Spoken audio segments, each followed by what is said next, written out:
बावड़े वेझो मलिक बिरादरी पारां चोरीअ जो कूड़ो केस दाख़िल थियण ख़िलाफ़ एहतजाज कयो वियो। लाला नूर हसन मलिक, रहमतुल्लाह, सादिक मलिक ऐं ॿियनि दाहींदे चयो त कुझु ॾींहं अॻु लांगो शहर मां आरिफ शाह जे दुकान मां चोरीअ जो हाफ़िज़ अब्दुल गनी मलिक, दिलदार पीरण ऐं ॿियनि मथां केस दाख़िल कयो वियो आहे। हुन चयो त बावड़ो पुलिस घरनि ते चढ़ाई करे चोपायो माल काए वई आहे, जॾहिं त घरनि मां सामान ॿिए खणी वई आहे। उन्हनि खे उहो नाजाइज़ कूड़ा केस दाख़िल कराए हिरासत करणु चाहिनि था।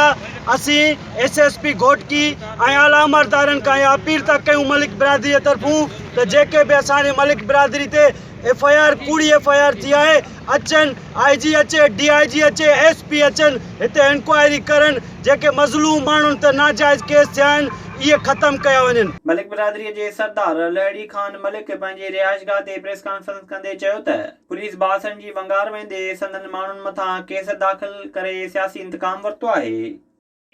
असांखे मनाए नथा सघनि त बाबा असां 10 माण्हू ॿधराईंदासीं, इहे असांजे मेड़ खणी ईंदा, क़ुर खणी ईंदा, मलिकनि खे दाबो ॾेई असां मनाईंदासीं, कोन मञींदासीं।